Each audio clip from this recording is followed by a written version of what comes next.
The alarm screamed through the research base for the third time that week. Commander Velthar's forearms moved across the control panels, each limb working a different station. His compound eyes watched the security feeds as another team failed to return from the jungle. The screen showed only static and darkness. "How many this time?" he asked without turning around. Dr. Oren Soul checked her tablet with webbed fingers. The amphibian scientist's skin shifted from blue to gray, a sign of stress in her species. 6 researchers, 2 security personnel, all from the geological survey team. Velthar's mandibles clicked together in frustration. That makes 47 deaths in 2 months. 47 trained personnel from 12 different species. The shade stalkers are becoming bolder, Oren Soul said quietly. They used to attack only at night. Now they strike during daylight hours. Velthar pulled up the casualty reports on the main screen. The list was too long. Too many names, too many species. The Galactic Coalition had sent their best warriors, their smartest scientists, their most advanced technology. Nothing worked. The creatures of Kever 7 killed them all the same. "We cannot abandon this planet," Velthar said. "The mineral deposits here are worth more than 50 standard worlds. The Coalition needs these resources. Then what do you suggest?" Oren Soul moved closer to the screen. "We have tried everything. Heavy weapons only make them angrier. Barriers do not stop them. They are invisible to most of our scanners. They move faster than our security drones can track." Velthar was silent for a long moment. He hated what he was about to say. "We need to contact the humans." Oren Soul's skin flashed bright yellow in surprise. "The humans?" "Commander, they have only been part of the Coalition for 3 years. They are primitives. Deathworlders who barely understand proper protocol. They are also the only species we have not tried." Velthar brought up Earth's file on the screen. Their planet is listed as a Class 9 death world, 1 level below Kevar 7. If anyone understands how to survive in places like this, it would be them. The Council will not approve this. The Council is not here watching their people die. Velthar's voice was firm. "I am making the decision. Send the request to Human Military Command." 3 days later, Captain Taemin Park stood in the same command center, looking at the same casualty reports. His brown eyes moved slowly down the list. Behind him, his team waited quietly. Lieutenant Bora Choi studied the security footage on her personal tablet. Sergeant Yunwoo Lee leaned against the wall with his arms crossed. Private Kiwan Nam stood very straight, trying not to look nervous. "You have lost personnel from 12 different species," Taemin said. His voice was calm and even. "What methods did they use?" Commander Velthar gestured to a series of tactical maps. "The Krethians used heavy plasma weapons. The Vordax employed bioelectric barriers. The Sullum tried sonic disruptors. The Marathi they all used weapons first," Taemin interrupted gently. Veltar's mandibles twitched. "Of course. The Shade Stalkers are apex predators, extremely dangerous. Every military protocol calls for overwhelming force against hostile creatures. But it did not work." Taemin looked at Bora. "Lieutenant, what did you see in the footage?" Bora moved to the main screen and pulled up several video clips. "The creatures show patterns of intelligence. Watch here." She pointed to a clip showing a Shade Stalker's shadow. "It disables the camera before attacking. That requires understanding of technology." She changed to another clip. "Here, 3 creatures coordinate a flanking maneuver against a security team. That is pack tactics, not random aggression. And here." Bora showed a thermal image of a creature watching researchers from a distance. This one observed for 20 minutes before leaving without attacking. "It was gathering information." Velthar leaned forward. "You are saying these animals are intelligent?" "I am saying they are not mindless beasts," Bora replied. "They think, they plan. They learn from each encounter." Taemin walked to the large map of the planet. "Where was your base built?" Dr. Oren Soul highlighted an area on the map. "This valley. Rich mineral deposits and relatively flat terrain. Good defensive position.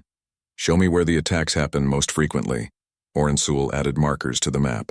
Red dots filled the screen, clustered heavily around the base and in a wide area to the north. Taemin studied the pattern. "This northern zone. What is there?" "Dense jungle. Cave systems. The creatures seem to come from that direction." Oren Soul pulled up topographical data. "We have not explored it fully. Too dangerous?" "Because you built your base between the creatures and their home," Taemin said quietly. The room went silent. Velthar's compound eyes narrowed. Explain. On Earth we have many dangerous predators. Bears, wolves, crocodiles, big cats. They attack humans for two reasons. Either they are hungry, or they are protecting their territory. Tae-min pointed to the attack patterns. Your people are not being eaten. The bodies are left behind. These creatures are defending something. Hyunwoo spoke up from the back. My grandfather had a farm near the mountains. Tigers would come down sometimes. Killed livestock. Everyone wanted to hunt them. He pushed off from the wall, but grandfather studied them instead. Found out they only came when we blocked their path to water. Once we made a corridor, attacks stopped. You want us to negotiate with animals? Velthar's voice carried disbelief. I want to understand them first, Tae-min said. Violence is easy. Understanding takes effort. But understanding lasts longer. This is insane, Velthar muttered. What do you need? Time and permission to enter their territory. Just my team. Minimal weapons. Tae-min looked at each of his people. We will not start with force. We will start with observation. They will kill you in the first hour. Tae-min smiled slightly. Humans are very good at not dying. It is our specialty. The next morning, Tae-min's team stood at the edge of the jungle. They carried light rifles but also strange equipment. Food supplies. Recording devices. Simple tools. Kaiwan adjusted his pack nervously. This is really happening, the young private said. We are going to walk into a forest full of invisible murder monsters. They are not monsters, Bora said. She checked her tablet one more time. They are creatures defending their home. Big difference. They are still going to try to kill us, Kiwan pointed out. Hyunwoo laughed. Kid, everything on a death world tries to kill you. Plants, animals, weather, microbes. You get used to it. I am from Seoul. The most dangerous thing there was traffic. Then today you learned something new. Hyunwoo slapped Kiwan's shoulder. Stay alert. Stay calm, do not run. Running triggers predator instincts. Tae-min activated his comm unit. Commander Velthar, we are entering the zone. Monitor our signals but do not intervene unless we specifically call for extraction. Understood. Velthar's voice crackled through. Captain, I hope you know what you are doing. So do I, Commander. So do I. The team moved into the jungle. The air was thick and hot. Strange plants grew everywhere, their colors too bright to be natural. Sounds echoed through the trees. Chirps, whistles, distant roars. Kiwan jumped at every noise. They walked for 2 hours before reaching a clearing. Tae-min held up his fist and everyone stopped. He looked around carefully, then nodded. We camp here. Make it obvious. We want them to see us. Sir, that seems like a very bad idea, Kiwan said. That is the point, Private. We are showing them we are not sneaking around. We are being open and honest. Tae-min dropped his pack. Set up the tent. Prepare food. Act natural. Bora placed containers of meat around the clearing's edge. Food offerings based on her research about the creature's diet. Hyunwoo set up the recording equipment. Kiwan fumbled with the tent, his hands shaking slightly. Above them on the drone's monitors back at the base, Velthar and Orensul watched. Thermal sensors showed multiple heat signatures surrounding the clearing. At least a dozen shadestalkers were already there, hidden in the jungle watching the humans. They are surrounded, Orensul whispered. Yes, Velthar agreed. But the creatures have not attacked, why? On the screen, the humans moved around their camp doing ordinary tasks. Making fire, cooking food, setting up shelter. They acted like they were on a simple camping trip, not surrounded by apex predators.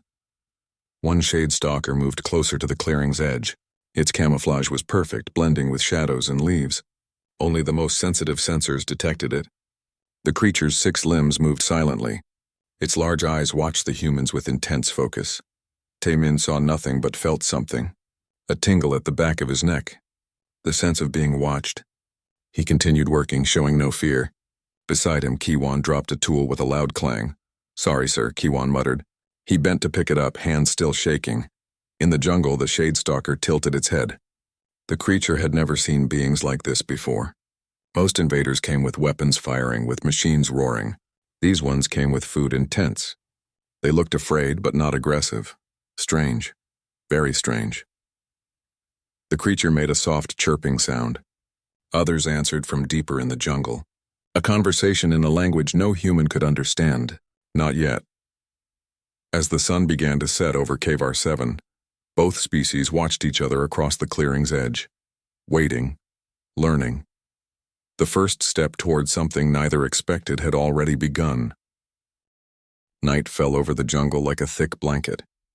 The humans sat around their small fire eating their rations. None of them mentioned the fact that they could feel eyes watching from every direction. Kiwon's leg bounced nervously until Hyunwoo put a hand on his knee. "Stop that. You are making me nervous," Hyunwoo said. "How are you not nervous? We are surrounded by things that have killed dozens of trained soldiers.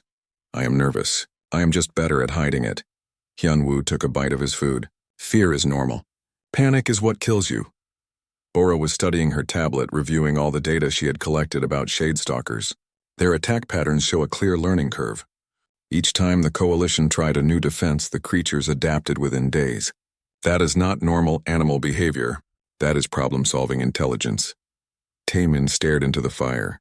What if previous teams never gave them a chance to be anything but aggressive? You come to someone's home with weapons. They defend themselves. You bring bigger weapons. They fight harder. It becomes a cycle. So we break the cycle, Bora said. We try. Taemin stood up. I will take first watch. Everyone else, get some sleep. Tomorrow we see if this works. At the base, Velthar had not left the command center. He watched the thermal displays showing the Shadestalkers circling the human camp. The creatures moved constantly but never attacked. Dr. Orensul brought him a cup of stimulant drink. They have been out there for 7 hours now, she said. The creatures have had many opportunities to strike. Perhaps they are waiting, Velthar replied. For what? I do not know. But the human captain is right about one thing. These creatures are not acting like simple predators. They are observing, assessing. On the screen, one of the Shadestalkers moved closer to the firelight, just close enough for the cameras to catch a better image. The creature was massive, nearly 3 meters long with 6 powerful limbs. Its skin shifted colors constantly, matching its surroundings. Large, intelligent eyes reflected the firelight. Look at that, Orensul said softly. It wants to see them better. Morning came with strange sounds. Bird-like calls that were not quite birds. Wind that whistled through trees in unsettling ways. Kiwon woke up surprised to be alive. The fire had died down to embers. Taemin was still awake, sitting calmly. Did anything happen? Kiwon asked. They watched us all night. Came close a few times but never entered the clearing. Taemin smiled slightly. I think we confused them. Bora emerged from the tent, stretching. Good, confusion is better than aggression. Hyunwoo started preparing breakfast. The smell of cooking food spread through the clearing. In the jungle, the Shadestalkers stirred. They had never smelled anything like this before. Not prey, not threat. Something different. After breakfast, Taemin laid out his plan. We are going to do normal activities. Bora, set up your research equipment. Hyunwoo, scout the immediate perimeter but stay visible. Kaiwan, organize our supplies. What are you going to do, sir? Kiwon asked. I'm going to sit here and read reports. Very boring. Very non-threatening. Taemin pulled out his tablet. The point is to show them we are not here to hurt them. The team spread out across the clearing, each doing their assigned tasks. Kiwon began unpacking supply containers, sorting equipment into organized piles. He tried to ignore the feeling that something was watching him specifically. He carried a heavy box toward the supply area. As he walked, his foot caught on a root. The box tumbled from his hands, spilling contents everywhere. Tools and equipment scattered across the ground. Damn it, Kiwon muttered. He knelt down to gather everything. Movement in the bushes, right at the edge of his vision. Kiwon froze. His heart hammered in his chest. Slowly, very slowly, he turned his head. A Shadestalker stood at the clearing's edge, not hiding anymore, just standing there watching him. The creature was enormous up close. 6 limbs, each ending in sharp claws, a head with too many eyes, skin that rippled with colors. This was a perfect killing machine. Kiwon's mouth went dry. His training said to call out to alert the others. But his voice would not work. The creature took 1 step forward, then another. Those big eyes fixed on Kiwon with an intensity that felt almost curious. Easy, Kiwon whispered without thinking. Easy there. I am not going to hurt you. The creature tilted its head exactly like a confused dog. Kiwon slowly raised his hand, palm out. No weapon. No threat, see? Nothing to worry about. I just dropped some stuff. My fault. I'm a bit clumsy. The Shadestalker made a soft clicking sound. Kiwon took a shaky breath. His grandfather had raised hunting dogs.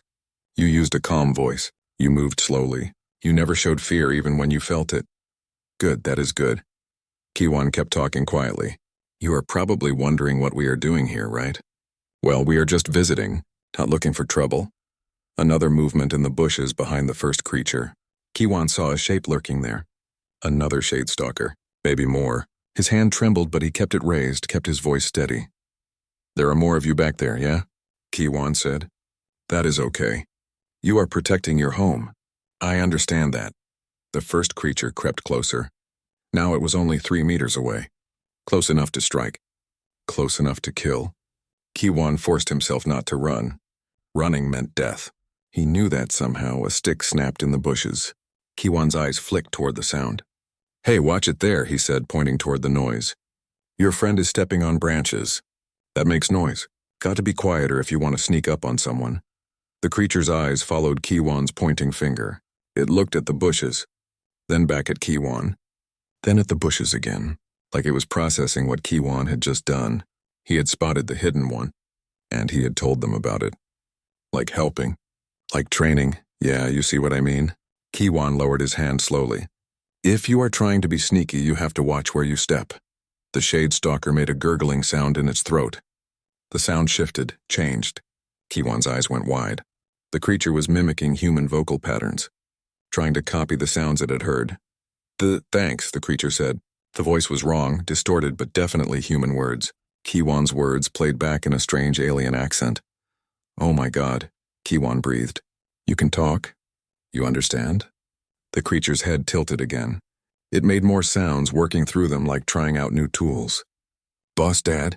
Kiwan let out a shocked laugh. Boss Dad. The creature had heard Taemin being called Sir and Captain. It was combining words it had learned from listening to the humans talk. Making connections, yeah. Yeah, boss. Captain Taemin is the boss. Kiwan slowly stood up. And you are not just a creature, are you? You are smart. Really smart. Thanks, Boss Dad, the Shadestalker said again, more clearly this time. Behind Kiwan, Bora had her recorder running, capturing everything.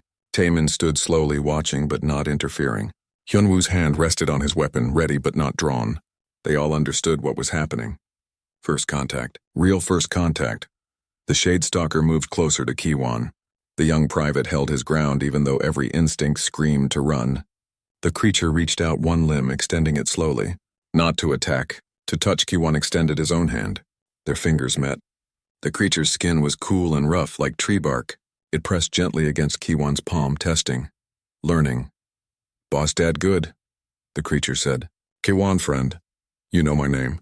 Kiwan's voice cracked slightly. You have been listening. Learning about us. The creature pulled back and made a series of chirps and clicks. Other Shadestalkers emerged from the jungle. 5, 6, 7 of them, all watching, all waiting. The first creature looked back at its pack, then at Kiwan again. Not alone, it said, struggling with the words. We watch, we learn. You different. Taemin stepped forward carefully. I am Captain Taemin Park. We come in peace. We want to understand. The lead Shadestalker turned its attention to Taemin. Those big eyes studied him carefully. Boss Dad, it said, pointing at Taemin. Yes, I am the leader of my group. Taemin moved slowly to stand beside Kiwan. What do we call you? The creature made a sound no human throat could reproduce, a mixture of clicks, whistles, and growls. Bora stepped forward with her recorder. Can you make a sound we can say?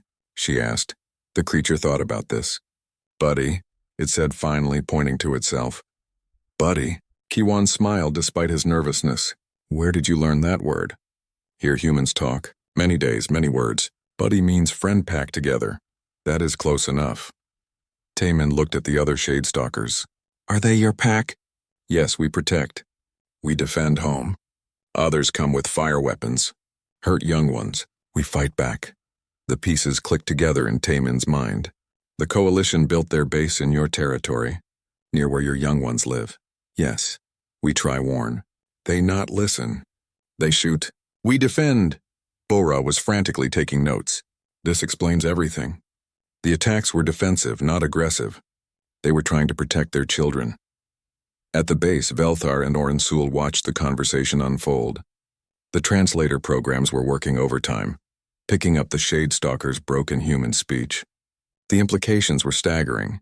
They are intelligent, Orensul said quietly. Truly intelligent. We have been killing intelligent beings. Velthar's mandibles clicked rapidly, a sign of extreme agitation. The coalition violated first contact protocols. The journey through the jungle took 3 hours. Buddy and his pack led the way, moving through the dense vegetation with practiced ease. The humans followed, struggling with roots and vines. Kiwan nearly fell twice before a younger Shadestalker started guiding him around obstacles. "Thanks," Kiwan said. "Welcome," the young creature replied in broken human speech, learning fast. They climbed a steep hill covered in strange blue moss. At the top, the view opened up into a massive valley. Kiwan stopped and stared. Below them lay a network of caves and natural structures.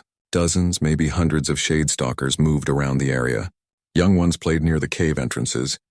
Adults tended to what looked like organized spaces. This was not a random animal den.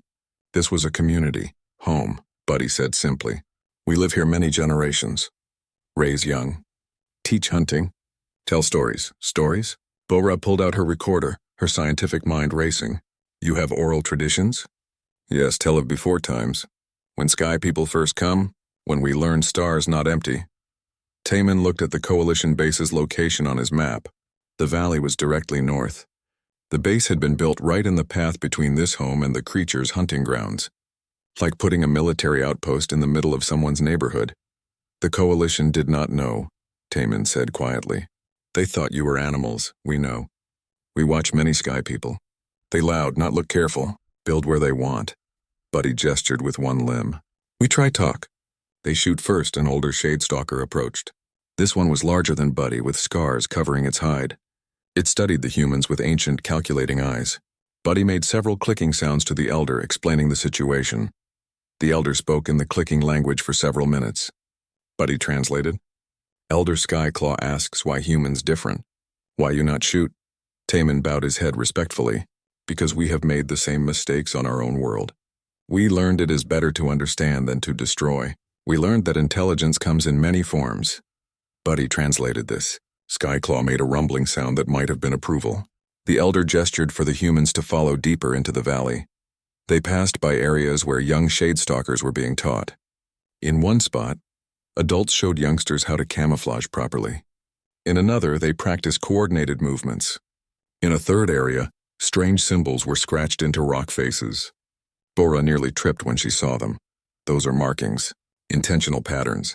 That is written communication," she said, her voice filled with excitement. "We mark what is important. Territory borders, danger places, pack history." Buddy pointed to one series of marks. "This tells of great hunt. 3 packs work together. Bring down Sky Beast."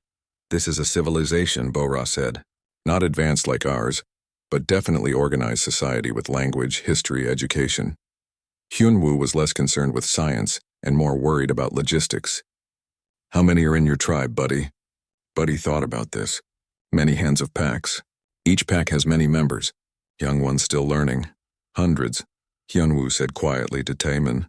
"If there are hundreds and they decide we are enemies, we have a serious problem.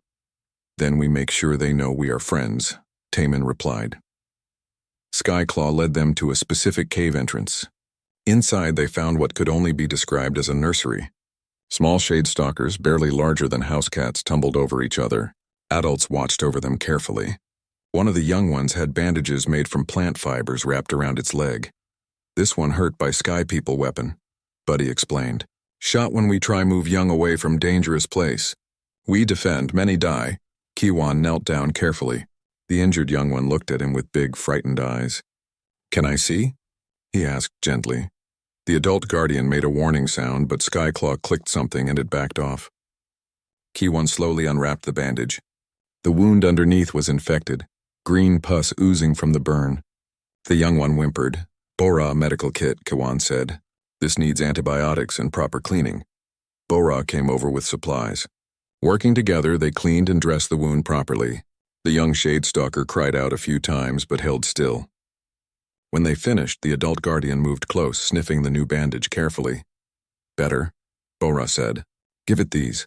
She handed over antibiotic tablets. "1 every day until gone." The guardian touched Bora's hand gently. "Thank you. You are welcome," Bora smiled. "No one should suffer from an infected wound.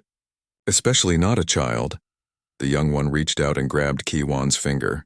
Thanks, Boss Dad, Kiwan laughed. That is becoming our thing, is it not? Back at the Coalition base, an emergency meeting was taking place. Velthar stood before a holographic display showing 12 different Coalition leaders. All were talking at once, demanding answers. Order! Velthar clicked his mandibles loudly. Everyone quiet. Ambassador Trilix, a floating gas being, spoke first. Commander, your reports indicate these creatures are intelligent. This is a disaster. We have been killing sentient beings for months.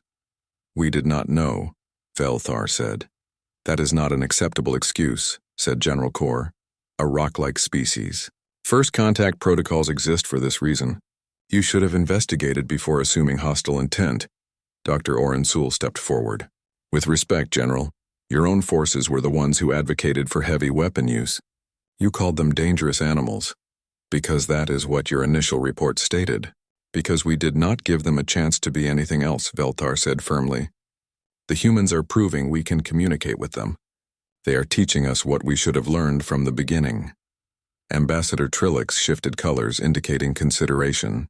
The humans have only been Coalition members for 3 years. They are still considered primitive by most standards, yet they succeeded where we all failed? Yes, Velthar said.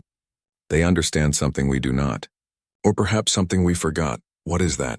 Patience, empathy, the willingness to see a person where others see a threat. General Kor made a grinding sound.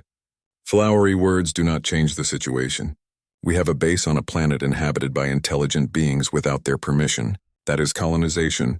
The Coalition forbids colonization. Then we negotiate, Velthar said. The humans are already building a bridge.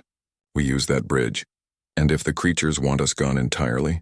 Asked another counselor. Then we leave, Dr. Orensul said. We cannot force peaceful coexistence. Either they agree to share the planet or we abandon the operation. The council members argued among themselves. Velthar waited, watching the politics play out. He had already made up his mind. The humans were right.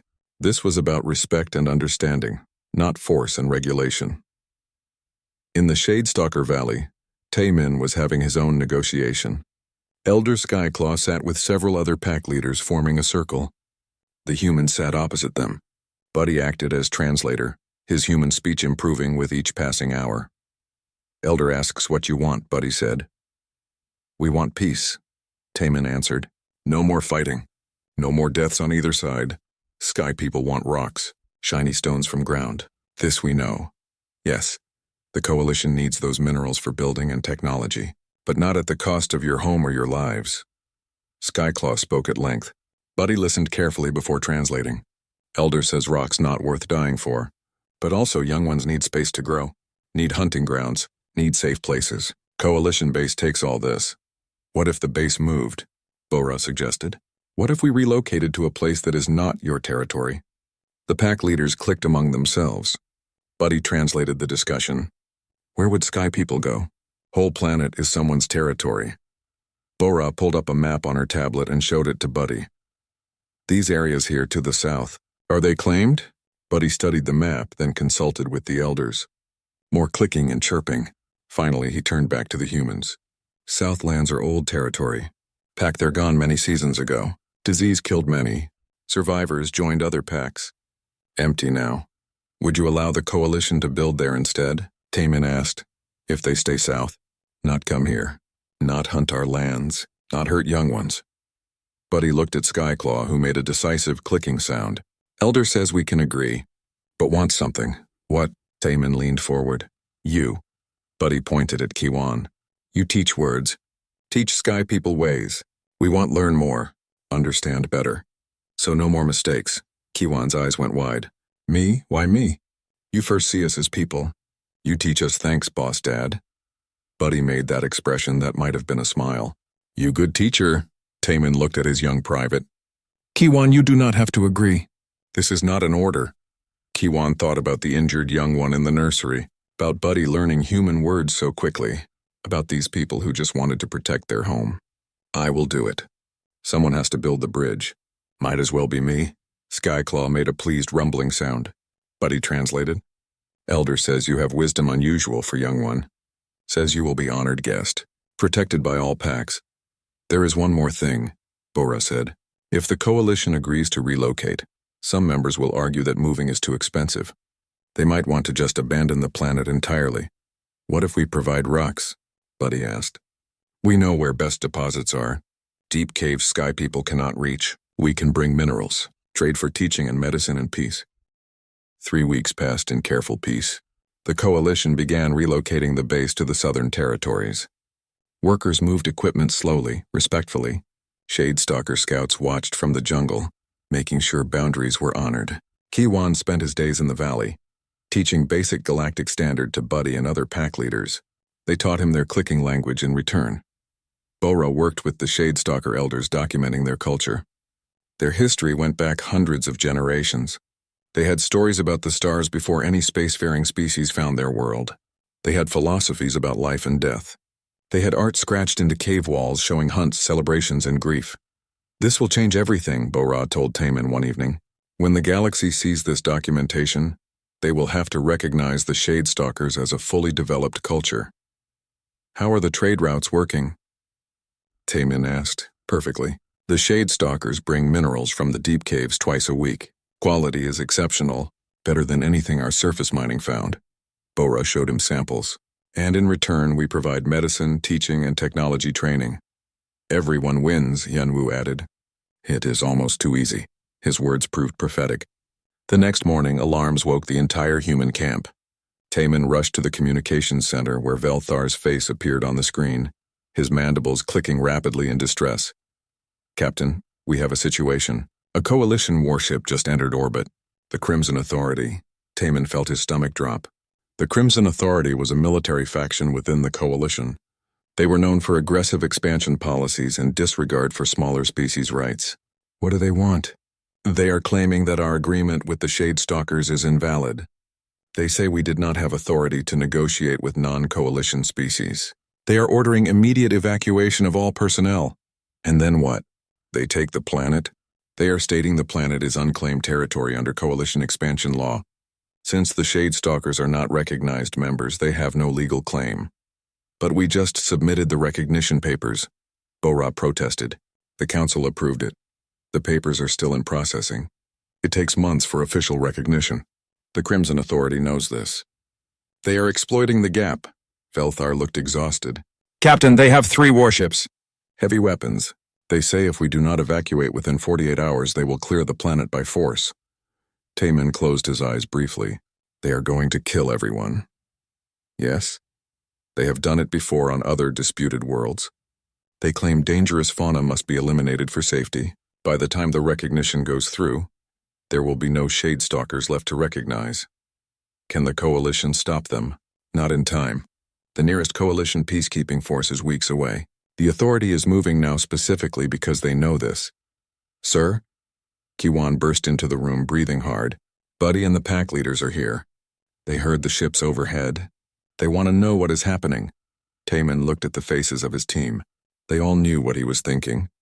They could leave, evacuate, follow orders. Let the Shadestalkers die. It was the safe choice. The smart choice by military standards. No, Taman said quietly. No, we do not abandon them. Captain, Velthar said carefully. I understand your feelings, but you cannot fight 3 warships with a research team. I know, but I can buy time.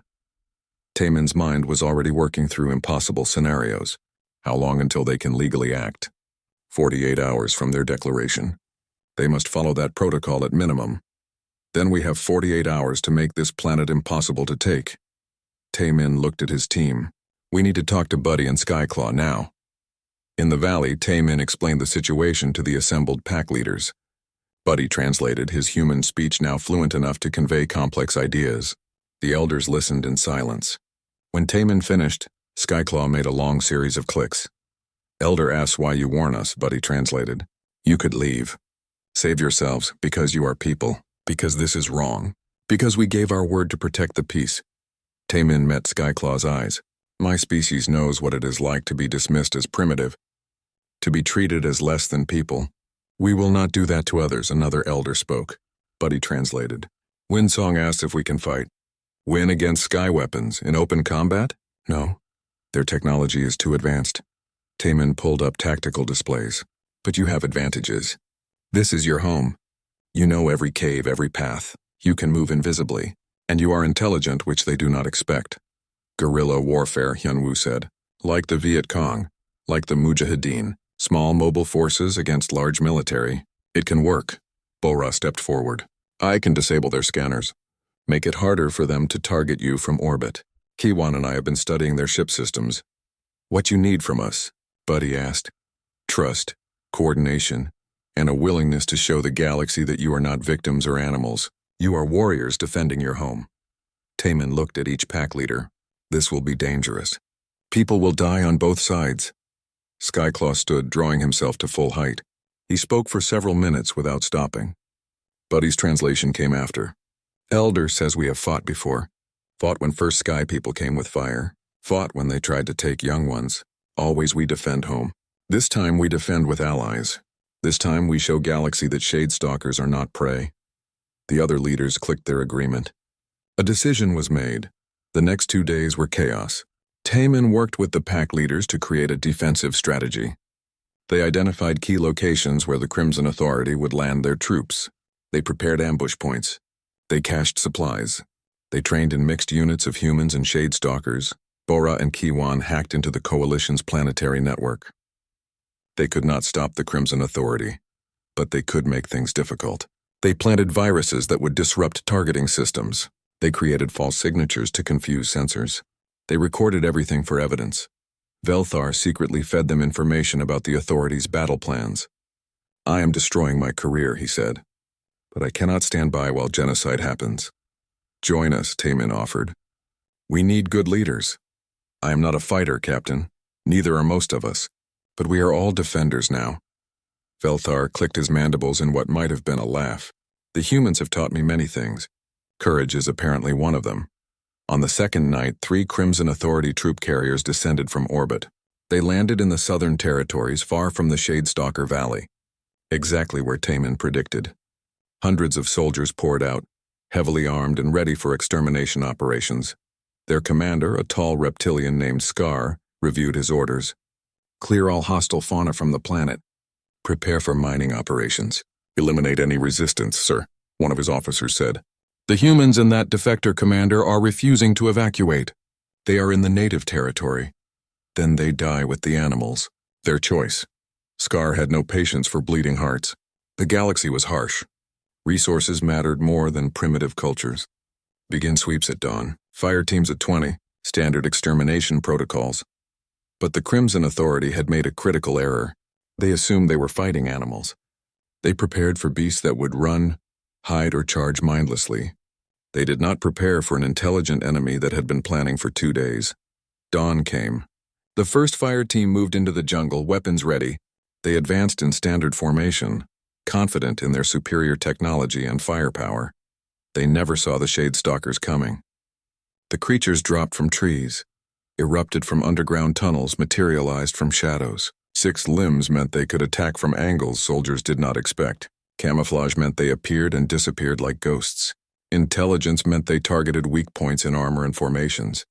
The first fire team was eliminated in 90 seconds. The second team heard the screams on their comm units. They formed a defensive circle, weapons scanning in all directions. Buddy watched them from a tree, invisible against the bark. He clicked a signal. 20 Shadestalkers attacked from underground, bursting through the soil beneath the soldiers' feet. The third team tried to retreat. They ran into Hyunwoo and a mixed human Shadestalker unit. The humans provided suppression fire while the creatures flanked. Coordination, tactics. Exactly what the Authority did not expect. By midday, Scar had lost 50 soldiers and gained 0 ground. He stared at his tactical displays in disbelief. How are animals doing this? Sir, his second officer said nervously. Reports indicate they are working with the humans, and they are using tactical formations. They are not animals. I do not care what they are. Bring down the orbital guns. Turn that jungle into ash. Sir, that is against Coalition regulations. We cannot use heavy weapons without... I am in command here, fire. The warships in orbit locked targeting systems on the jungle, but Bora's virus activated at that moment. Targeting computers crashed. Weapon systems reset. It bought them 15 minutes. Not much, but enough. Taemin got the warning from Velthar. They are going to bombard from orbit. Captain, you need to evacuate now. Not yet. Kiwan, are the cameras ready? Yes, sir. Broadcasting on all coalition frequencies. 6 months after the battle, Kavar 7 looked very different. The coalition base stood in the southern territories, carefully designed to minimize environmental impact. Solar panels provided power instead of fusion generators that scared the local wildlife. Buildings blended with the landscape. Transport routes avoided shadestalker breeding grounds. Captain Taman walked through the base's new diplomatic center. The walls displayed art from both human and shadestalker cultures. In the main hall, a mixed group of species attended a cultural exchange session. Buddy stood at the front, teaching Galactic Standard to younger pack members while a human instructor taught their clicking language to coalition personnel. Good morning, students, Buddy said in perfect Standard. His accent was barely noticeable now. Today we discuss verb tenses, past, present, future. A young shadestalker raised one limb. Teacher Buddy, why humans have so many ways to say walk? Walk, walked, walking, will walk. We just click step and add time marker. Because human language evolved differently. Each language shows how that species thinks about time and action. Buddy gestured to a human student. Teach us one of your time markers. The exchange continued. Taman smiled and moved on. This was what victory looked like. Not explosions and conquered territory, just people learning from each other. He found Bora in her research lab surrounded by data screens. She was compiling the final report on shadestalker culture for Coalition archives. How is it coming? Taman asked. Almost done. 500 pages documenting their history, language, social structures, technology concepts, and legal systems. Bora looked tired, but satisfied. When this is published, no one will ever question whether they are intelligent again. And the medical exchange? Thriving. We have trained 12 shadestalker healers in basic coalition medicine. They are teaching us about their herbal treatments. Some of their plants have incredible antibiotic properties we never discovered. Bora pulled up images of collaborative surgeries. Last week, Dr. Orensul and Elder Windsong performed a complex procedure together on an injured miner. Both species working with their strengths. The patient survived. We are building something good here, Taman said. We are building what should have been done from the start, cooperation instead of conquest. In the training ground, Sergeant Hyunwoo oversaw combat drills. But these were not drills for war. They were joint exercises teaching coalition security forces and shadestalker warriors to work together. A mixed unit moved through an obstacle course, humans and aliens coordinating their movements. Left flank. Watch the high ground, Hyunwoo called out. A shadestalker warrior named Swiftclaw scaled a wall in seconds and provided cover. A human soldier followed more slowly, using the creature's position to advance safely. Trust built through training. After the exercise, Swiftclaw approached Hyunwoo. Sergeant, question about human tactics. Go ahead. Why do humans always think 3 moves ahead? You see situation, but you also see what situation becomes. Hyunwoo considered this. Because on Earth, humans were never the strongest or fastest or most dangerous. We survived by thinking ahead, planning for problems before they happen. Smart. Shadestalkers strong and fast, but humans right that thinking beats both. Swiftclaw made a gesture of respect. We learn much from you, and we from you. Your ability to adapt to terrain is incredible. Your pack coordination is better than any military unit I have trained with. Hyunwoo clasped the creature's upper limb in a handshake. We make each other better. In the diplomatic wing, Kiwan sat in his new office. The title on his door read, Human Shadestalker Liaison Officer. He reviewed requests for cultural exchanges, trade agreements, and educational programs. His job had grown from simple translation to managing the entire relationship between species. A knock on his door. Buddy entered, ducking under the human-sized doorframe. Boss Dad, need advice, Kiwan laughed. The phrase had stuck. Now it was an affectionate nickname used by dozens of shadestalkers. What is going on, Buddy? Young ones want to go to coalition school, learn about stars and other worlds and science. Buddy sat down in a specially designed chair, but elders worried. Worried young ones forget their own culture, become too much like sky people. That is a valid concern. Kiwan leaned back. My people had the same worry when we joined the coalition. How do you keep your identity while learning new things? What did humans do? We teach both. We have schools that teach coalition science and human culture together. Students learn math and physics, but also learn human history and art and philosophy. Kiwan pulled up Earth's educational model on his screen. You can do the same. Young Shadestalkers learn about the galaxy, while also learning your pack histories and traditions. Buddy's eyes brightened. Yes, this works. We create school here. Half-day coalition learning, half-day traditional teaching. Best of both. I will help you design the curriculum. Kiwan. Buddy used his actual name, which he only did for serious moments. You changed our world. Before you, we were hiding, fighting, dying. Now we have future, have choices, have friends across stars. I just talked to you like a person. You did the rest? No, you saw us as persons when others saw monsters. That changed everything. Buddy stood and placed one limb on Kiwan's shoulder. Humans understand something most galaxy does not. Intelligence is not about technology or power. It is about recognizing other minds, other hearts. A week later, the Coalition formally recognized the Shadestalkers as an intelligent species with full rights. The ceremony took place on Kavar 7, broadcast across Coalition space. Elder Skyclaw represented his people, speaking in Galactic Standard. We stand before you not as victims or primitives, but as equals. We have history that goes back thousands of generations. We have culture, language, art, philosophy. We love our children. We grieve our dead. We dream of the future. Skyclaw looked directly at the cameras. We thank the humans for teaching the galaxy to see us. And we ask that this never happen again. That no species is dismissed because they are different. The Coalition Council voted unanimously to approve recognition. They also passed new regulations about first contact protocols, mandatory assessment for intelligence before any military action, required cultural studies before base construction, heavier penalties for violations. Ambassador Trilix addressed the council. The Kavar 7 incident has shown us our failures. We became so focused on expansion and resources that we forgot our founding principles. The humans, the newest and supposedly most primitive members, reminded us what the Coalition should be. A union of equals, not an empire of the powerful. General Kor, who had initially opposed the Shadestalker agreement, spoke next. I was wrong. I prioritized military efficiency over moral correctness. The humans and Shadestalkers taught me that strength without ethics is just tyranny with better weapons. I propose we establish the Kavar 7 Accord, guidelines ensuring this never happens again. The Kavar 7 Accord passed. It became the foundation for future first contact situations across the galaxy. But the story did not end with laws and regulations. The real impact was in the relationships that grew. Over the following year, more species visited Kavar 7 to see the successful integration. Many brought their own stories of being dismissed or underestimated. They found allies in both humans and Shadestalkers. A network formed. Species who had been on the edges of Coalition influence began working together. They shared knowledge, resources, and support. They called themselves the Fringe Alliance, though there was nothing fringe about their impact. They became a voice for species who were different, who thought differently, who approached problems differently. Humans found their place in this alliance.